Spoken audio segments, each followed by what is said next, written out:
100కు పైగా దీర్ఘకాలిక సమస్యలకు ఎటువంటి ఆపరేషన్ దుష్ప్రభావాలు లేకుండా హోమియోపతి చికిత్స. మన లిస్ట్ లో ఎవరైనా గర్ల్ ఫ్రెండ్, మ్యారేజ్, ప్రపోజల్ ఏదో ఉంటుంది. ఏ ఆర్మీ బిఫోర్ వరకు లవ్ స్టోరీ ఉందని విన్నానే.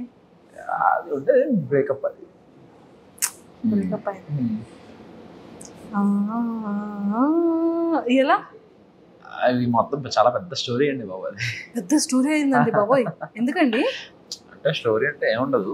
ఫర్ సపోజ్ ఓకే, ముందు అటు నుంచి అప్రోచ్మెంట్ అనేది అటు నుంచే జరిగింది. నేను అప్పుడు బిజీగా ఉన్నాను. ఇప్పుడు ఈ కోచింగ్, ఇప్పుడు డాడీ కోసం ఏదైతే మనం ఈ ప్రొఫెషన్లోకి అడుగు పెట్టేటప్పుడు నేను అది ఆ డెడికేషన్లో ఉన్నప్పుడు ఓకే, సమ్ వాట్ నా ఫ్రెండే, చిన్నప్పుడు ఫ్రెండ్, నాకు తెలియదు, అంత పరిచయం లేదు, చిన్నప్పుడు ఫ్రెండ్ అని తెలుసు. సో అలా నార్మల్గా మాట్లాడుకోవడం జరిగింది. నార్మల్గా అలా రోజు అలవాటు పడిపోయాం. బాగా అలవాటు పడిపోయిన తర్వాత ఒక రోజు ఎక్స్ప్రెస్ చేసింది తెలియాలి అంటే లేదు, అవ్వదు, మనకు అంత సినిమా లేదమ్మా, నన్ను నువ్వు తట్టుకోలేవు, మా అమ్మాయి నన్ను తట్టుకోలేదు, నిన్నేం తట్టుకుంటా అని చెప్పి ఫస్ట్ అవాయిడ్ చేసేసాను నేనే. తర్వాత లేటర్ బాధ అనిపించింది, ఎందుకు ఇలా, తను మంచిదే కదా అది అని చెప్పి. అన్ఫార్చునేట్గా జరిగిన వెంటనే నేను ఇలా యాక్సెప్ట్ చేసిన వెంటనే ఇలా ఒక 1-2 monthsలో నాకు ఇలా వచ్చేయడం జరిగింది అనమాట ట్రైనింగ్. సో నేను ట్రైనింగ్కి వెళ్ళిపోవాల్సి వచ్చింది. వెళ్ళిపోయిన తర్వాత కూడా బాగానే ఉంది. తర్వాత మధ్యలో ఏమైందో తెలియదు, మెసేజెస్ లేవు, కాల్స్ లేవు. సో అది కూడా ఒక నా తప్పలేండి. అంటే తప్పు అంటే నా బ్లండర్ ఏమైందంటే, నేను ఒకరోజు లీవ్కి వస్తున్నా, ట్రైనింగ్ మధ్యలో ఒకరోజు లీవ్కి వస్తుంటే సో కలవమన్నారు. ఇలా కలవండి మా ఇంట్లో వాళ్ళని, ఇలా మా మావయ్యని కలువు అని అంటే నేను ఓకే దాన్ని ఏమైనా కలుద్దాం ఓకే అని చెప్పి కలుద్దామని చెప్తే ఆవిడ ఆ రోజు నేను ఫ్లైట్ నైట్ దిగితే ఆ రోజు నైట్ టైం అయింది కదా, వద్దు బాబు అన్నారు. తర్వాత మరుసటి రోజు నాకు ప్రాక్టికల్ ఎగ్జామ్స్ ఉన్నాయి. ఆ ప్రాక్టికల్ ఎగ్జామ్స్ చూసుకొని అది కూడా 6-7 అయిపోయింది. ఇప్పుడు అక్కడ నుంచి 50 kilometers డ్రైవ్, నైట్ 9 అయిపోతుందమ్మా, రేపు మార్నింగ్ రా అంటే ఓకే సార్, నాకు నైట్ రేపు ఆఫ్టర్నూన్ నాకు 3కి ఫ్లైట్, నేను మార్నింగ్ వచ్చి మిమ్మల్ని కలుస్తానని చెప్పి మార్నింగ్ రెడీ అవుదా అనుకుంటే, సో అక్కడ వెదర్ నాకు ట్రబుల్ ఇచ్చింది అనమాట. అక్కడ కలకత్తాకి వెళ్ళాల్సిన ఫ్లైట్ వేరే సమ్ సోర్సెస్ వల్ల ఫ్లైట్ ప్రీపోన్ లా అయింది. టైమింగ్ సరిగ్గా నాకు కనెక్ట్ అవ్వాలి, సెట్ అవ్వకపోవడం వల్ల నేను ఇంకా ఫాస్ట్ ఇంకా ఇది సెట్ అవ్వదు, నేను కాల్ చేసి మాట్లాడదాం అని చెప్పి చేస్తుంటే కాల్ రీచ్ అవ్వలేదు వాళ్ళకి. తర్వాత వెళ్ళిపోయిన తర్వాత ఇలా కాల్ చేసి ఇలా చెప్తుంటే వాళ్ళు అన్నారనమాట.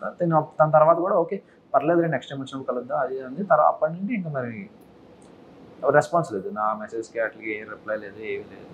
సరే మేబీ ఏమో ఇంట్లో ఉంది, ఇక్కడ తెల్లంటే వాటర్ వచ్చాయి ఇప్పుడు ఎందుకు అవన్నీ. అంటే నేను ఎలా ముందు చాలా అరగంట ఉండేవాడు మనిషిని అసలు. ఓకే బేసిక్గా నాతో మంచిగా మాట్లాడితే ఓకే, మాట్లాడకపోయినా నేనేం వేరే వాళ్ళ గురించి బేసిక్గా ఆలోచించాను. ఎందుకంటే నా గురించి నేను ఆలోచించడానికి నాకు టైం సరిపోదు, అంత ఆలోచించుకుంటా నా గురించి. సో వేరే వాళ్ళ గురించి ఆలోచించే పర్సన్ కాదు బేసికల్గా. సో అలా ఈ మనిషి గురించి ఆలోచించి ఏమైంది అసలు ఏంటి అనే క్వశ్చన్కి ఒక స్టేజ్లో అర్థమైంది, ఇంట్లో మేబీ ప్రెషర్ ఏదైనా పెట్టారేమో, మేబీ ఇంట్లో లాక్ అయ్యిందేమో అని ఎక్స్పెక్ట్ చేసి ఓకే కాలేజ్లో జాయిన్ అవుతారు కదా, కాలేజ్లో జాయిన్ అయిన తర్వాత ఎవరైనా ఫోన్ తీసుకొని మెసేజ్ చేస్తుంది అని చెప్తే వేరే వాళ్ళ ద్వారా కాలేజ్లో జాయిన్ అయిందని కూడా తెలిసింది. కాలేజ్ జాయిన్ అయింది కదా ఇంకా మెసేజ్ రాకపోవడం ఏంటంటే, నేను మా ఫ్రెండ్స్కి వాళ్ళందరికీ ఫోన్ చేశారా ఎలా ఉంది ఏది కథ అని చెప్పి నేను ఎంక్వైరీ చేసి తీరా వాళ్ళ క్లాస్లో ఒక ఫోన్ నెంబర్ 4 రోజులు తపస్సు చేసి ఒక ఫోన్ నెంబర్ పట్టుకొని ఫోన్ చేస్తే ఆవిడ ఫోన్ ఇస్తే నేను తర్వాత మాట్లాడతానని చెప్పి. తర్వాత ఒక స్టేజ్లో నేను ఇంటికి వెళ్ళాను. నాకు లీవ్ దొరికిన వెంటనే ఎప్పుడైతే నాకు ట్రైనింగ్ అంతా అయిపోయిందో దాదాపు ఒక 8 months తర్వాత నాకు లీవ్ దొరికింది. 8 months వరకు లేదు, 8 monthsకి లీవ్కి వెళ్ళిన తర్వాత వాళ్ళ ఇంటికి వెళ్ళాను. ఇంటికి వెళ్తే వాళ్ళ డాడీ వాళ్ళు అవ్వదు అసలు ఇంట్లో కూడా రాకు అదని చెప్పి పంపించేశారు, బయటికి పంపించేశారు. సో ఓకే నో ప్రాబ్లం అని చెప్పి నేను సైలెంట్ అయిపోయాను. తర్వాత విషయం ఏం జరిగింది, ఒక 3-4 months తర్వాత వాళ్ళ డాడీకి నేనే ఫోన్ చేశాను. ఏంటంటే అప్పుడు టైం పాస్ కోసం అని చెప్పి నా కాంపిటేటివ్ బుక్స్ అని చెప్పి తనకు పంపించేశాను. ఇలా బుక్స్ చదువుకో ఇంకా బెటర్గా ఉంటుంది, ఇంకా నువ్వు డైవర్ట్ అవ్వడానికి బాగుంటుంది అని చెప్పి. ఓకే నాకు ఎందుకైనా పనికి వస్తుంది కదా బుక్స్ అని చెప్పి నేను కాల్ చేసి ఇలా నా బుక్స్ అడుగుదా అని చెప్పి బుక్స్ కోసం ఫోన్ చేసి అతను ఏమన్నారంటే, మీరు చేసేసుకోండి బాబు అది ఇది అని చెప్తే ఆవిడ నెంబర్ ఇచ్చారు. తన నెంబర్ ఇచ్చిన తర్వాత తనకు కాల్ చేస్తే నేను ఒప్పుకోను అది ఇది అని చెప్పి. ఫస్ట్ 2 రోజులు తెలుసు కదా మీ అమ్మాయిలమ్మో బతిమాలాలి, మిమ్మల్ని అంత ఎక్కడికో ఎత్తాలి, అంత ఎత్తి ఇలా కాదు ఇలా జరిగింది అంతే ఎక్స్ప్లెయిన్ చేసి నేను పడిన పెయిన్ అన్ని ఎక్స్ప్లెయిన్ చేస్తే అప్పుడు కరిగింది. ఓకే అని చెప్పి ఒక బాగానే మాట్లాడారు. ఒక 3-4 days తర్వాత మళ్ళీ బ్లాక్ అయింది. ఎందుకు బ్లాక్ అయ్యిందా అనే క్వశ్చన్కి తర్వాత ఇంకో 3 రోజుల తర్వాత మనిషి కనబడట్లేదు. ఏమైంది మనిషి అంటే ఇంకో అఫేర్. ఇది twist, final twist, Pokiri level twist. ఇది ఎవరితోనో వేరే అబ్బాయితో ఎవరితోనో సంపాట్ అఫేర్ ఉంది. వాళ్ళ ఇంట్లో కూడా తెలుసు, అందుకే నిన్ను ఒప్పుకున్నారు. వాళ్ళ ఇంట్లో తెలిసే కాబట్టి నేను ఒప్పేసుకున్నారు. నువ్వు బెటర్ ఉన్నావు వాళ్ళకన్నా, వాడికన్నా నువ్వు బెటర్ ఉన్నావు అని చెప్పి ఒప్పేసుకున్నారని తను వెళ్ళిపోయింది. ఎక్కడ నీకు ఏముంటుందో అని చెప్పి చాలా గట్టి దెబ్బ తగిలింది. ఓకే, కానీ పెయిన్ ఉంది కదా, అంటే ఎఫర్ట్స్ ఉంది కాబట్టి. ఓకే ఓకే, హీరో ఎప్పుడు కూడా అవన్నీ అయిపోయాలండి. ఇప్పుడు అవన్నీ మన గురించి ఎవరు పట్టించుకోవడం కూడా ఇవన్నీ చాలా చూసా అంటారు ఇలాంటి. ఓకే ఓకే ఓకే ఓకే, ఇలాంటివి చాలా చూసాను. సర్లే అనుకుంటా అన్ని జరుగుతాయి. అదే కదా, అంతే. సో ఇప్పుడు నిజంగా అందులో ఉండుంటే ఇందులో రాగలడా అగ్ని పరీక్షకి?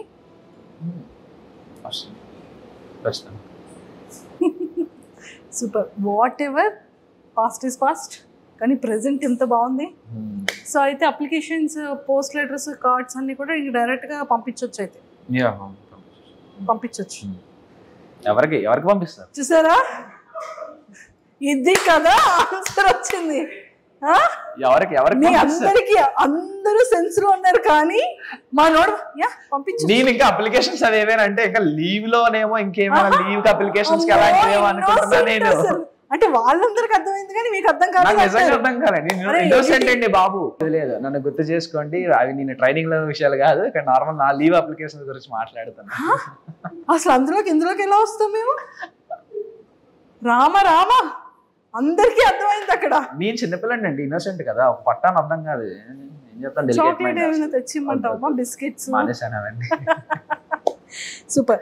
సో ఫైనల్ గా అప్లికేషన్స్ అన్నిటికీ కూడా రాజు, అప్లికేషన్స్ అన్ని కూడా లైన్ లో పెట్టమ్మా. డన్. సో మరి నాగమామకి తగ్గట్టు ఇంకొక మన్మధుడు బిగ్ బాస్ హౌస్ లోపలికి వెళ్ళబోతున్నాడు. అయితే మన్మధుడు ఎవరు కనీసం చూడను కూడా చూడరు నన్ను. సో మొత్తానికి అయితే లోపల హౌస్ లో స్క్రీన్ ప్రెజెన్స్ ముందు మనం ఎవరం కనబడం. నాగమామ ఇస్ ఆల్వేస్ రాకింగ్, ఖచ్చితంగా కదా. సో జడ్జెస్ గురించి అండ్ బ్యూటిఫుల్ యాంకర్ శ్రీముఖి గారి గురించి ఏం చెప్తారు? చాలా సపోర్టివ్. అసలు మినిమం అంత సెలబ్రిటీ లెవెల్లో ఆఫ్ జడ్జింగ్లో ఉన్న, జడ్జిమెంట్ లెవెల్లో ఉన్న, జడ్జెస్గా ఉన్న అంత లెవెల్ ఆఫ్ యాటిట్యూడ్ ఎవ్వరు చూపించేవారు. అందరూ చాలా క్లోజ్గా ఉండేవారు, నీట్గా మాట్లాడేవారు, వచ్చి కనబడగానే హాయ్ చెప్పేవారు. హాయ్ అమ్మ ఎలా ఉన్నావు, బాగుంది, డ్రెస్ బాగుంటే బాగుందని చెప్పేవారు, అన్నీ చెప్పేవారు, అన్నీ మాట్లాడారు. శ్రీముఖి గారు అయితే పక్కకు వచ్చి కూర్చొని అన్నీ మాట్లాడేవారు, అన్నీ చెప్పేవారు. అదే ఇలా కాదు, ఇంకా బెటర్గా ఉండండి, ఇంకా బాగుంటుంది, మీ ఫ్యూచర్ బాగుంటుంది, మీకు అందరికీ ఛాన్సెస్ వస్తాయి అని చెప్పి శ్రీముఖి గారు కూడా మంచి మాకు అందరికీ బూస్టప్ ఇచ్చేవారు. మాత్రం ఎవరైనా టాస్క్ ఏదైనా ఫెయిల్ అయ్యి డల్ అయినా వెంటనే సపోర్ట్ చేసి ఇలా కాదు ఇంకా బెటర్ చేస్తావు అని చెప్పి సపోర్ట్ ఇచ్చి. అభిజిత్ గారు చాలా మంచివారు.